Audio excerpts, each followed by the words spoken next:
la chute. C'est le premier point que je veux aborder avec vous. En des termes d'une simplicité remarquable, l'Écriture nous présente le premier homme et la femme que Dieu lui avait donné comme aide. Ils étaient unis et ne formaient qu'un couple, qu'un. Comme dit la parole de Dieu, ils sont devenus une seule chair. Tant la femme que l'homme péchèrent, mais cette double chute apparaît dans les Écritures sous le nom de la chute de l'homme. Il était possible de savoir combien de temps le premier homme et la première femme vécurent avant leur chute. Et cependant, cette période fut assez longue pour leur permettre de s'habituer aux circonstances dans lesquelles ils étaient placés. De considérer avec attention les créatures vivantes et de leur donner des noms et de faire l'expérience de la communion avec Dieu. Il est dit que l'homme, comme toutes les autres œuvres de Dieu, était très bon. C'est-à-dire de nature à satisfaire le Créateur. C'est ce que nous trouvons dans la Genèse, qui veut dire le premier livre de la Bible. Cela signifie qu'il était innocent, terme négatif qui prouve qu'il n'avait pas commis de péché. La sainteté, par contre, qui est le premier attribut de Dieu, est un terme positif indiquant que Dieu est incapable de pécher. Ce n'est pas dans sa nature. Bien qu'ayant été fait à l'image de Dieu quant à sa personnalité et à sa capacité spirituelle, l'homme est une créature. Et bien que le Créateur, étant saint, soit incapable de pécher, la créature, qu'elle soit homme ou ange, porte en elle-même la capacité de pécher. Ce qui est conforme au plan divin de la création. Encore, nous sommes au premier point. Nous sommes encore au premier point. Et parmi les anges, Satan pécha. Lorsque nous regardons dans Ézéchiel 28 et verset 15, nous regardons dans Ézéchiel 28, verset 15. Il est dit, au verset 15, « Tu as été intègre dans tes voies depuis le jour où tu as été créé, où tu fus créé, jusqu'à celui où l'iniquité a été trouvée chez toi. » Donc, il est question de Lucifer, qui est devenu Satan. Cet ange de lumière qui est devenu Satan. Et lorsque nous regardons aussi dans Ésaïe, et Ésaïe, c'est le 14e chapitre, et à partir du verset 12, le verset 12 au verset 14, il est dit, verset 12, verset 14, « Te voilà tombé du ciel, astre brillant », ça c'est Lucifer, hein. Astre brillant, fils de l'aurore, tu es abattu à terre, toi le vainqueur des nations. Tu disais en ton cœur, je monterai au ciel, j'élèverai mon trône au-dessus des étoiles de Dieu, je m'assiérai sur la montagne de l'assemblée, à l'extrémité du septentrion, je monterai sur le sommet des nues, je serai semblable au Très-Haut.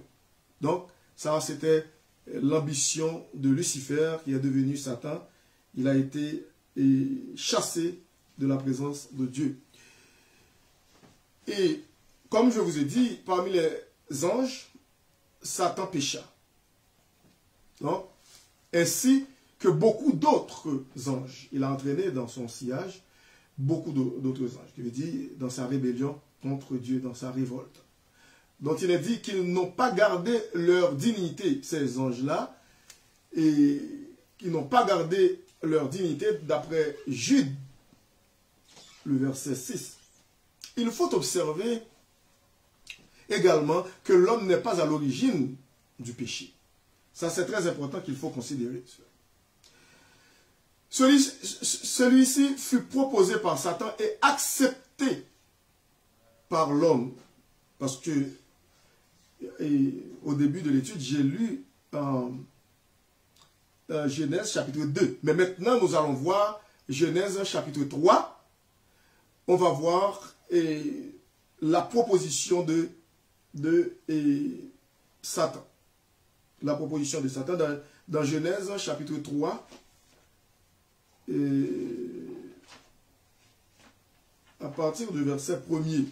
Ça, c'était le moment où Satan s'approchait de nos premiers parents pour les séduire, pour les pousser à révolter contre le Créateur, contre Dieu.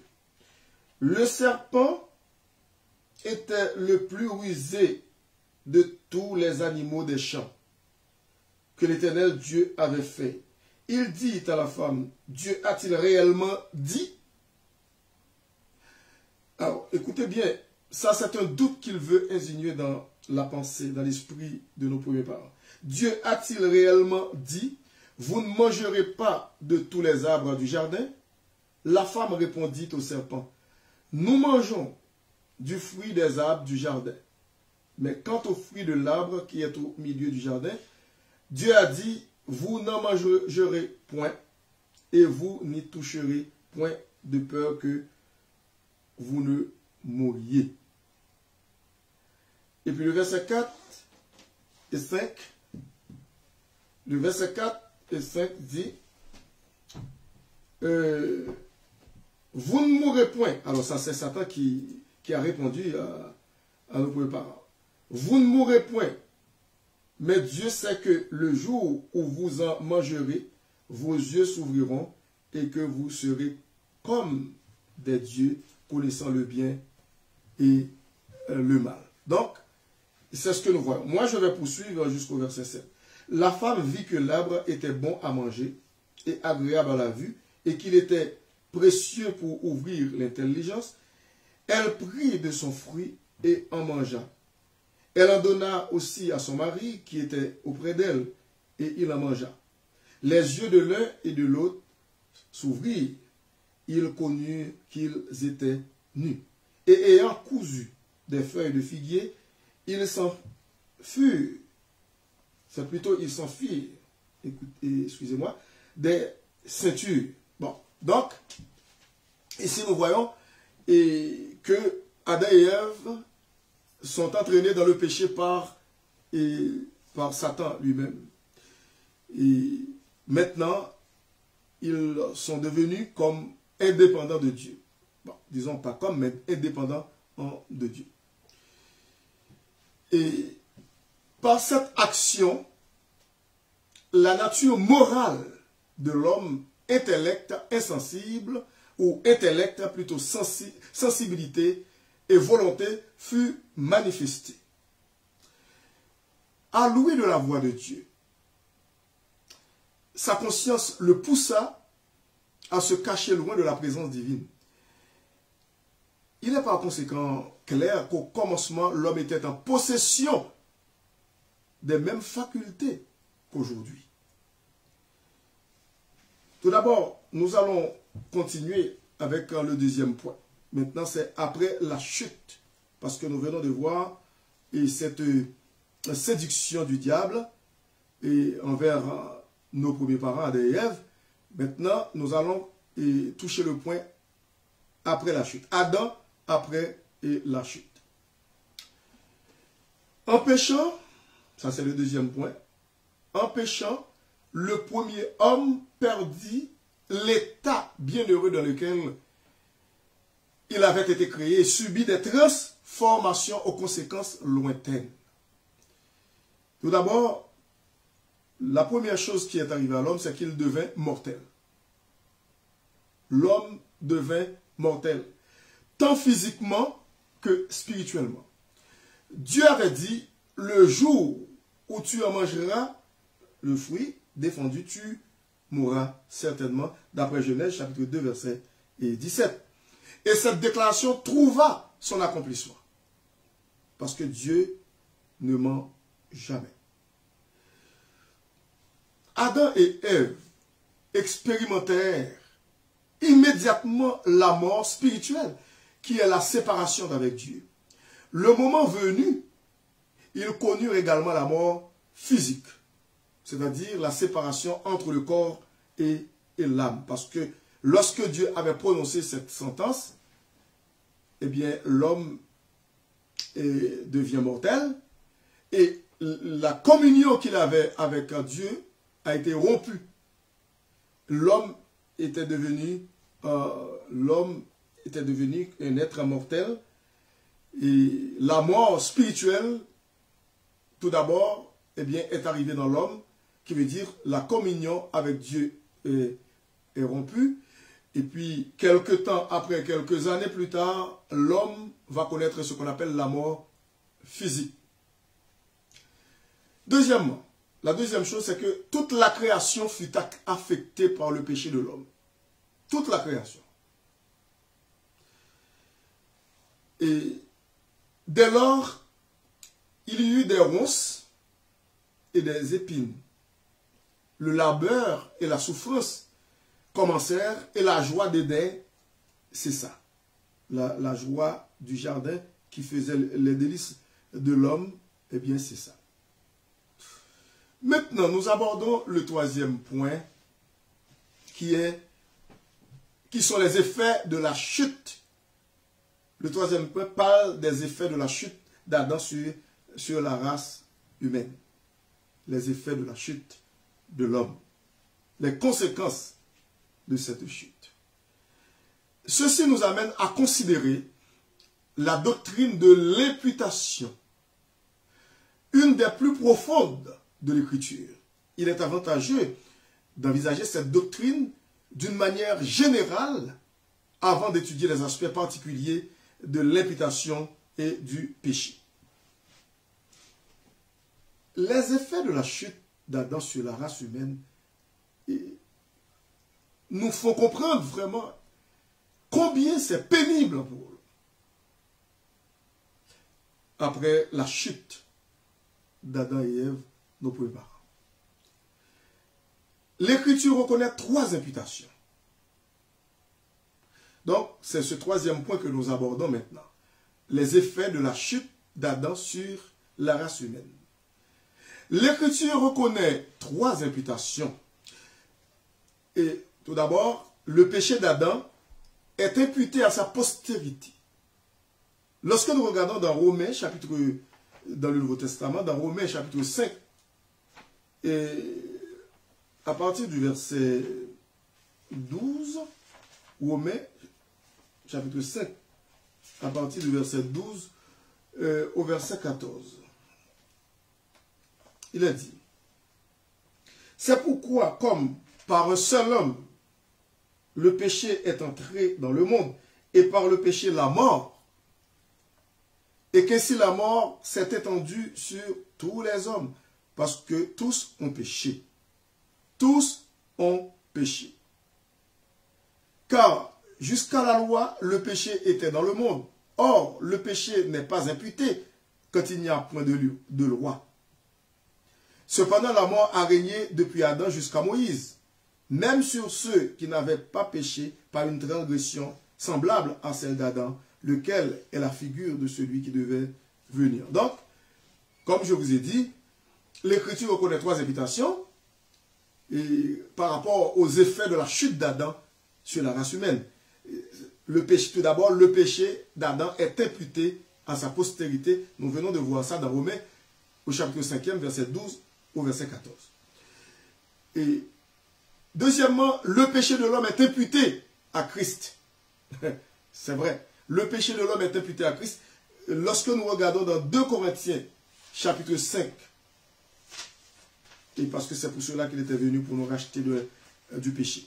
Dans 2 Corinthiens, chapitre 5, et verset 21 nous allons voir ce que l'apôtre Paul dit sous l'inspiration du Saint-Esprit. Maintenant, le verset 21. Il dit, celui qui n'a point commis le péché, ça c'est Jésus-Christ, celui qui n'a point commis, ou celui qui n'a point connu le péché, il l'a fait devenir péché pour nous, afin que nous devenions en lui justice de Dieu. Je vais reprendre ce verset. Celui qui n'a point connu le péché, il l'a fait devenir péché pour nous. Qui veut dire Dieu le Père a fait en sorte que Jésus-Christ devienne péché pour nous. Et non pas pécheur. Jésus-Christ n'est pas devenu pécheur, mais plutôt péché. Parce que si l'Écriture avait dit pécheur pour nous, à ce moment-là, il ne pourrait rien faire. Il n'aurait pu rien faire pour nous. Qui veut dire sa mort serait une mort vaine, et parce qu'il ne pouvait pas délivrer la race humaine du péché, des effets du péché, de la condamnation éternelle. Mais plutôt, Dieu le Père a fait devenir péché. Jésus-Christ il a fait en sorte que Jésus-Christ devienne péché pour nous. C'est-à-dire, autrement dit, il a pris nos péchés et puis pour les mettre sur Jésus-Christ, sur ses épaules, pour qu'il meure à notre place. C'est pour cette raison que l'apôtre Paul dit, celui qui n'a point connu le péché, il l'a fait devenir péché pour nous, afin que nous devenions en lui justice de Dieu. Donc, ici, ce deuxième point, en ce qui concerne les effets de la chute d'Adam sur la race humaine, c'est que le péché de l'homme est imputé à Christ. Le premier point, j'avais dit, le péché d'Adam est imputé à sa postérité, à la race humaine tout entière. Et deuxième point, le péché de l'homme est imputé à Christ, d'après 2 Corinthiens 5, verset 21. Troisièmement, la justice de Dieu est imputée à ceux qui croient. Je vous ai dit que l'Écriture reconnaît 3 imputations. D'après le troisième point, les effets de la chute d'Adam sur la race humaine. Le troisième point, la justice de Dieu est imputée à ceux qui croient. Parce que ce n'est pas tout le monde qui croit en Jésus-Christ. Ce n'est pas tout le monde qui veut accepter Jésus-Christ. Donc, et c'est pour cette raison que dans Jean 3,16, Jésus-Christ, dans sa conversation nocturne avec Nicodème, le docteur de la loi, il a dit, car Dieu a tant aimé le monde qu'il a donné son Fils unique, afin que quiconque croit en lui ne périsse point, mais qu'il ait la vie éternelle. Donc, la justice de Dieu est imputée à ceux qui croient. Lorsque nous regardons dans Genèse, nous retournons dans Genèse, mais cette fois-ci au chapitre 15e. Genèse chapitre 15, à partir du verset 6. Genèse chapitre 15, verset 6. Maintenant, il est dit, Genèse chapitre 15, le verset 6 dit, Abraham eut confiance en l'Éternel, qui veut dire, il a mis sa foi en l'Éternel. Il crut à Dieu, il crut à l'Éternel. Abraham eut confiance en l'Éternel, qui le lui imputa à justice. Si vous voulez être justifié, il faut mettre votre confiance en Jésus-Christ. C'est lui seul qui peut vous justifier. Et donc, la justice de Dieu est imputée à ceux qui croient. Lorsque nous regardons au psaume de David, c'est le chapitre 32, c'est le psaume 32, et 32 de David, et qu'est-ce que David a dit au psaume 32, verset 2. Maintenant, je vais lire le verset 2. Heureux l'homme à qui l'Éternel n'impute pas l'iniquité, et dans l'esprit duquel il n'y a point de faute. Ouais? Heureux. Heureux l'homme à qui l'Éternel n'impute pas l'iniquité, et dans l'esprit duquel il n'y a point de fraude. Donc ça c'est David dans lui-même qui, sous l'inspiration du Saint-Esprit, qui fait ce constat.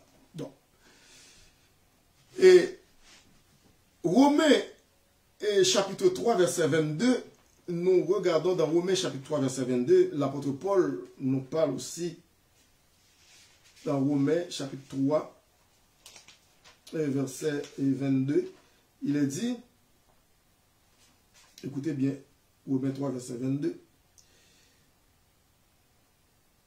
Et tout d'abord, je vais prendre le verset 21. Le verset 21 et aussi le verset 22. Mais maintenant, sans la loi est manifestée la justice de Dieu, à laquelle rendent témoignage la loi et les prophètes, justice de Dieu par la foi en Jésus-Christ, pour tous ceux qui croient. Pour tous ceux qui croient. La justice de Dieu se manifeste envers ceux qui croient. Bon, ça c'est tout à fait normal.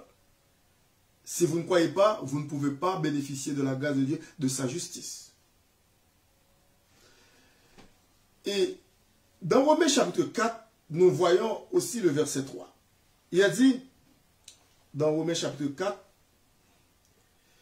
et verset 3, car, que dit l'Écriture? Abraham crut à Dieu, et cela lui fut imputé à justice. Vous voyez? Et c'est l'apôtre Paul qui parle de la foi d'Abraham. Le fait que Abraham a cru en Dieu, il a mis sa confiance en Dieu, eh bien, il a été justifié. Il a été justifié par Dieu. Et regardons aussi le verset 8. Le verset 8 dit, écoutez ça bien, heureux l'homme à qui le Seigneur n'impute pas son péché. Ça, c'est une citation encore du psaume et 32 de David que l'apôtre Paul cite ici. Heureux l'homme à qui le Seigneur n'impute pas son péché.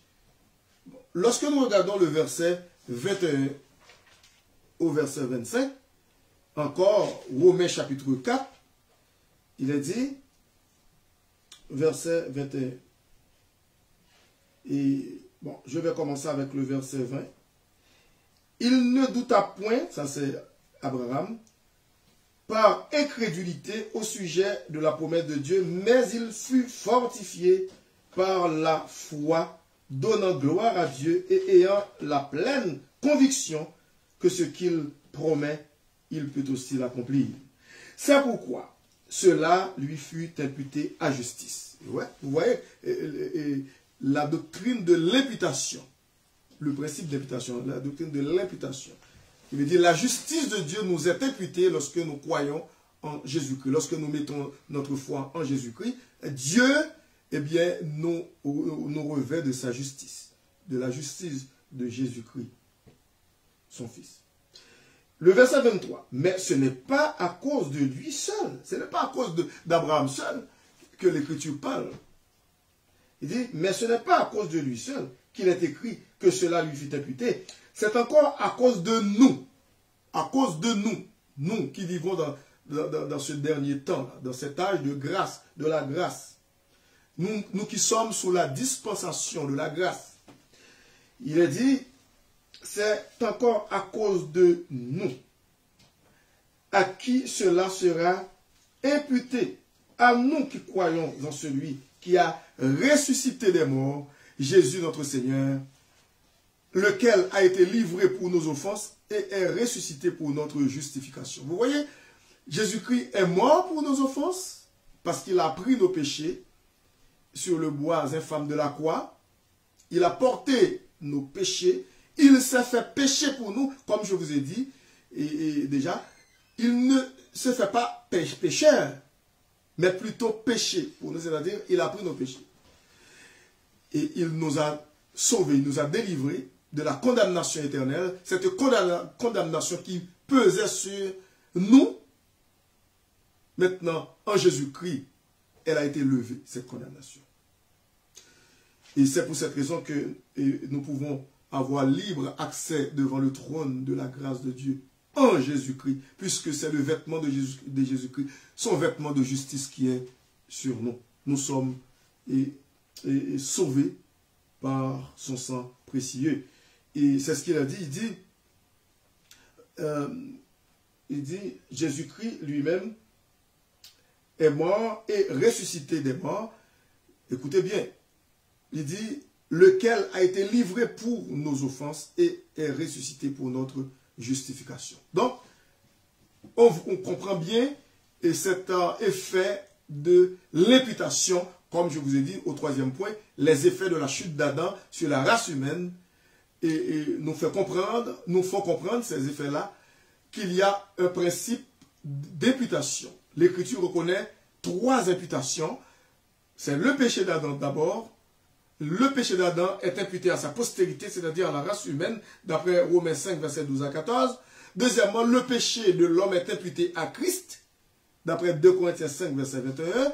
Troisièmement, la justice de Dieu est imputée à ceux qui croient, d'après Genèse 15, verset 6, et aussi le psaume 32 que nous avons vu, verset 2, Romains 3, verset 22, chapitre 4, verset 8, vous avez toutes ces références-là, verset 21 au verset 25, et puis 2 Corinthiens 5, 21, comme nous l'avons déjà vu dans 2 Corinthiens 5, 21, et qui parle de cette doctrine d'imputation.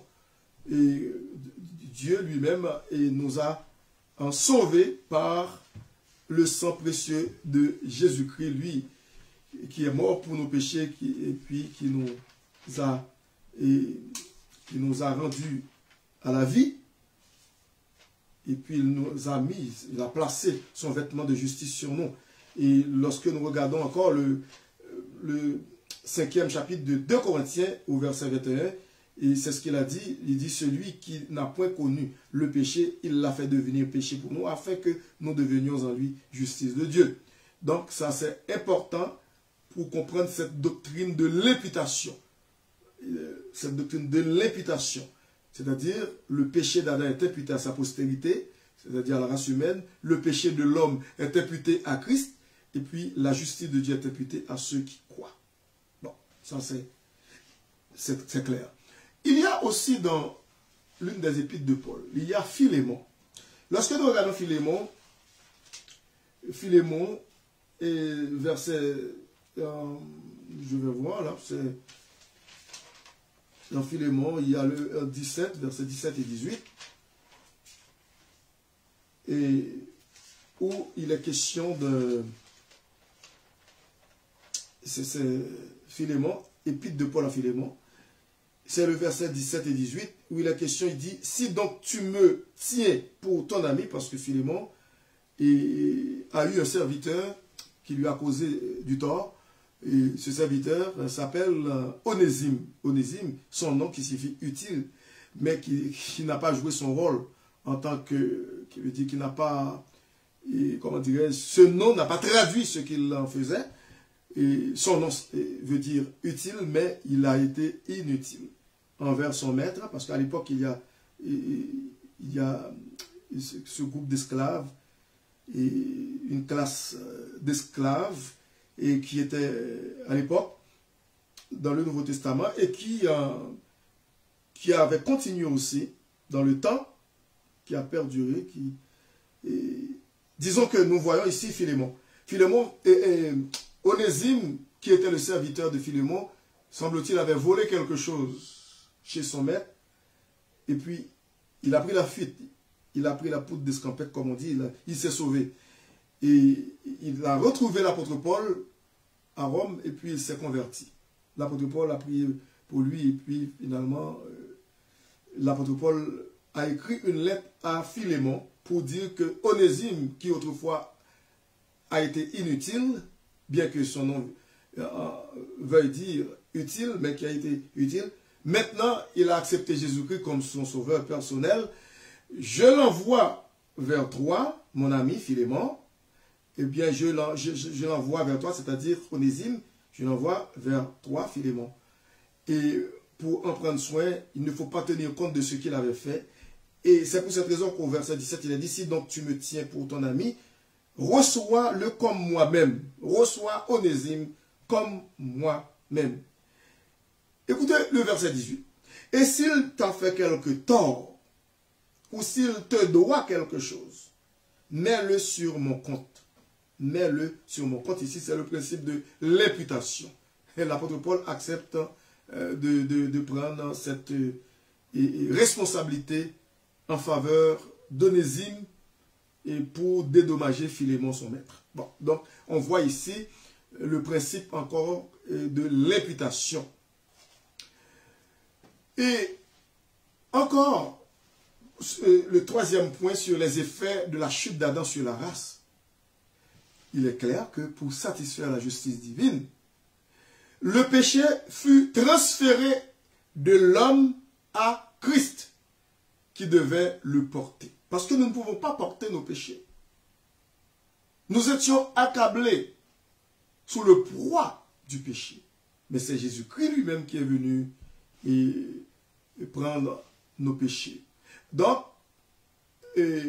comme je vous ai dit, il est clair que pour satisfaire la justice de Dieu, le péché fut transféré de l'homme à Christ qui devait le porter. L'Éternel a mis sur l'iniquité, sur lui plutôt, l'iniquité de nous tous. Regardons de près dans Ésaïe 53. Et 700 ans auparavant, c'était déjà prophétisé par ce prophète. 700 ans auparavant. Dans Ésaïe 53, lorsque nous regardons le verset 5 et 6, il est dit, mais il était blessé pour nos péchés, brisé pour nos iniquités. Ce texte parle de Jésus-Christ lui-même. Le châtiment qui nous donne la paix est tombé sur lui. C'est le principe de l'imputation. Est tombé sur lui. Au lieu que cela tombe sur nous, mais eh bien, le châtiment est tombé sur Jésus, que le châtiment qui nous donne la paix est tombé sur lui. Autrement dit, la paix est venue à nous et le châtiment de Dieu est tombé sur Jésus-Christ. Et il a dit, le châtiment qui nous donne la paix est tombé sur lui et c'est par ces meurtrissures que nous sommes guéris. Et puis le verset 6 dit, nous étions tous errants comme des brebis. Chacun suivait sa propre voie. Chacun suivait sa propre voie. Nous étions égarés. Nous étions des brebis égarées, des brebis errantes. Il dit, et l'Éternel a fait retomber, c'est le principe de l'imputation, et l'Éternel a fait retomber sur lui, sur Jésus-Christ, l'iniquité de nous tous. Lorsque nous regardons dans Jean, dans le Nouveau Testament, dans Jean, chapitre 1er, verset 29. Regardez de près, Jean, chapitre 1er, verset 29. Maintenant, je lis verset 29 pour vous. Il a dit, le lendemain, il vit Jésus venant à lui, et il dit, voici l'agneau de Dieu qui ôte le péché du monde. Voici l'agneau de Dieu qui ôte le péché du monde. Et donc, ici, il est question de Jean-Baptiste qui parle de Jésus-Christ à ses disciples. Parce que Jean-Baptiste, qui était précurseur, qui veut dire qu'il était venu avant Jésus-Christ pour préparer le chemin pour le Messie, eh bien, Jean-Baptiste, maintenant qu'il avait des disciples, disait à ses disciples, maintenant, ce n'est pas moi qu'il faut que vous devez continuer à suivre, mais c'est plutôt Jésus-Christ. C'est ce qu'il a dit. Ce n'est pas lui qui est le Messie, mais c'est plutôt Jésus-Christ. C'est pour cette raison qu'il a fait cette déclaration au verset 29. Le lendemain, il vit Jésus venant à lui et il dit, voici l'agneau de Dieu qui ôte le péché du monde.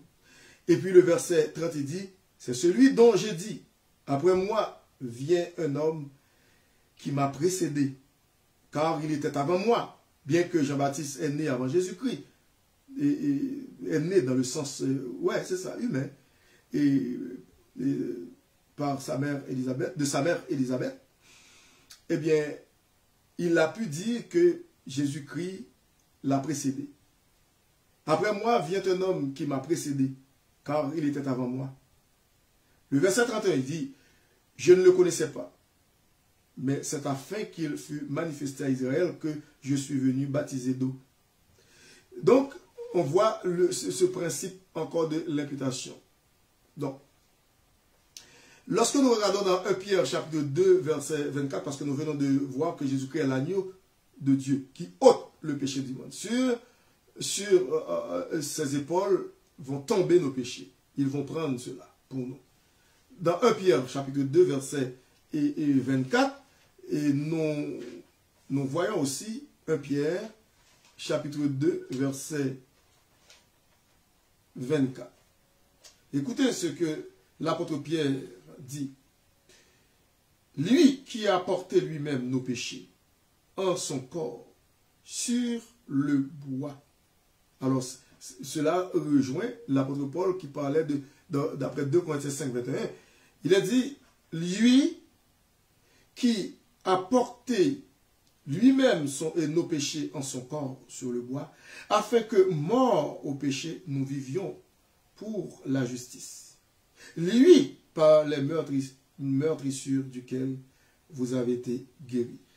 Et nous pouvons voir aussi dans chapitre 3 de la première épître de Pierre, qui est dans la même épître, verset 18, où il est question il a dit, Christ aussi a souffert une fois pour les péchés, et lui juste pour des injustes, afin de nous amener à Dieu, ayant été mis à mort quant à la chair, mais ayant été rendu vivant quant à l'esprit. Donc, c'est ce que l'apôtre Pierre nous fait comprendre. De même, la justice de Dieu fut transférée aux croyants. Et nous l'avons vu aussi dans 2 Corinthiens 5, 21. Il l'a fait devenir péché pour nous, afin que nous soyons en justice de Dieu. Donc, et c'est ce que l'apôtre Paul nous fait comprendre. De même, la justice de Dieu fut transférée aux croyants, que Dieu ne pouvait justifier ni accepter sur aucune autre base.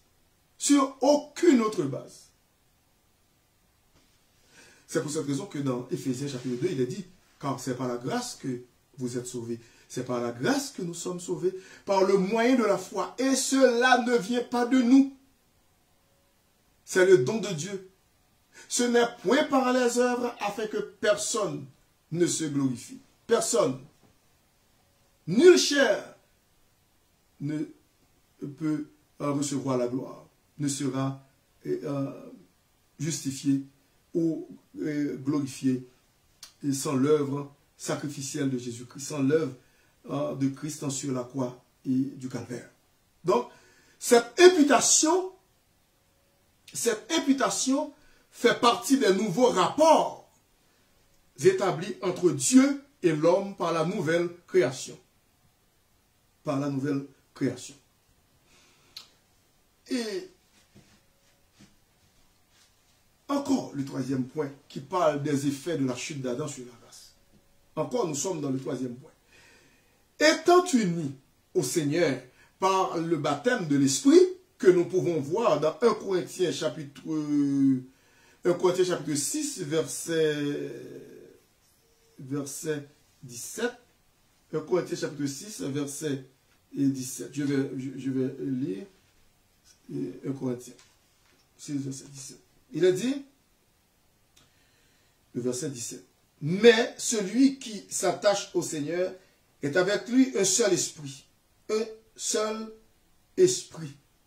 Alors, vous voyez, et lorsque vous regardez dans 1 Corinthiens chapitre 12, 1 Corinthiens chapitre 12, verset 13, il est dit, au verset 13, écoutez ça bien, « Nous avons tous, en effet, été baptisés dans un seul esprit pour former un seul corps, soit juif, soit grec, soit esclave, soit libre, et nous avons tous été abreuvés d'un seul esprit. » D'un seul esprit. Et c'est ce que nous pouvons voir dans 2 Corinthiens 5, 17. Si quelqu'un est en Christ, il est une nouvelle créature, une nouvelle création. Les choses anciennes sont passées et voici, toutes choses sont devenues nouvelles. C'est une constatation, c'est un fait, c'est une réalité. Le jour où nous avons mis notre confiance en Jésus, que nous avons accepté Jésus-Christ, le jour où vous avez accepté Christ comme votre sauveur personnel, c'est une réalité. Ça devient une réalité. D'après Galates aussi, Galates chapitre 3, verset 27, il est dit, dans Galates chapitre 3, verset 27, maintenant, il a dit, vous tous qui avez été baptisés en Christ, vous avez revêtu Christ. Vous avez revêtu Christ. Et comme je dis, étant unis au Seigneur Jésus-Christ, par le baptême de l'Esprit, et à Christ d'une manière vivante, comme membre de son corps, ceux qui sont devenus une partie organique de Christ entrent en possession de toutes ses vertus. De toutes ses vertus.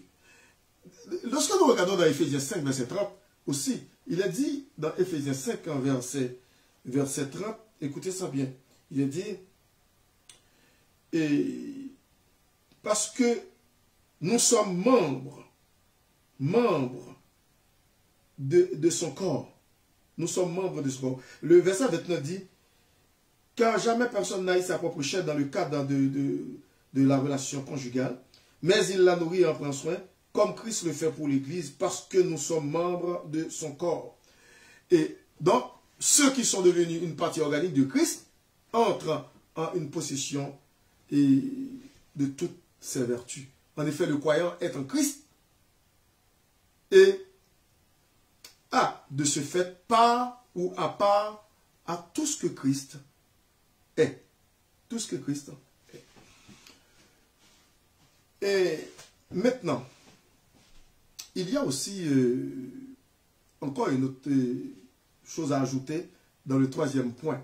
Et dans le troisième point, il y a pas mal de choses dans le troisième point. Mais je ne vais pas... je ne peux pas les aborder ce soir parce que le temps nous fait défaut. Mais encore les effets de la chute d'Adam sur la race humaine, de même, tout ce qui appartient à l'ancienne ou première création se trouve communiqué à ceux qui, de par leur naissance naturelle, sont en Adam. Ils héritent la nature adamique et il est dit qu'eux-mêmes ont péché en Adam. Cela suffit pour appeler sur eux le jugement de Dieu, tout comme l'imputation de la justice de Dieu en Christ suffit à justifier le croyant. David pouvait même dire au psaume 51, « Voici, je suis né dans l'iniquité et ma mère m'a conçu dans le péché. » Nous sommes tous nés dans le péché. Et c'est ce que la parole de Dieu nous fait comprendre. C'est un véritable constat. C'est tout à fait normal. C'est incontournable. On ne peut pas nier cela, c'est vrai. Parce que c'est la Bible qui le dit. On n'apprend pas à pécher. Personne ne peut dire que quelqu'un lui a appris à mentir ou à pécher. Nous sommes nés dans cette nature-là, cette nature pécheresse. Nous sommes nés ainsi. Et comme je vous ai cité le psaume 51, je suis né dans l'iniquité et ma mère m'a conçu dans le péché, dit David. Donc, les effets de la chute d'Adam sur la race humaine sont tellement dévastateurs. Il n'y a rien qui pouvait sauver l'homme si ce n'est Jésus-Christ lui-même. C'est pour cette raison qu'il est venu dans ce monde pour sauver les pécheurs. Il est venu dans ce monde pour sauver l'humanité. Et à quiconque croit en lui, comme dit Jean 3,16, eh bien, ne périsse point, mais qu'il ait la vie éternelle. Donc, vous qui m'écoutez, si vous n'avez pas encore expérimenté ce salut en Jésus-Christ, et cette doctrine d'imputation qui veut dire la justice de Jésus-Christ sur vous, vous traînez encore avec votre vêtement d'injustice, eh bien, c'est le temps d'accepter Jésus-Christ comme votre Sauveur et Seigneur personnel. À ce moment-là, vous serez vraiment une nouvelle créature en Jésus-Christ. Et je termine pour ce soir avec cette étude.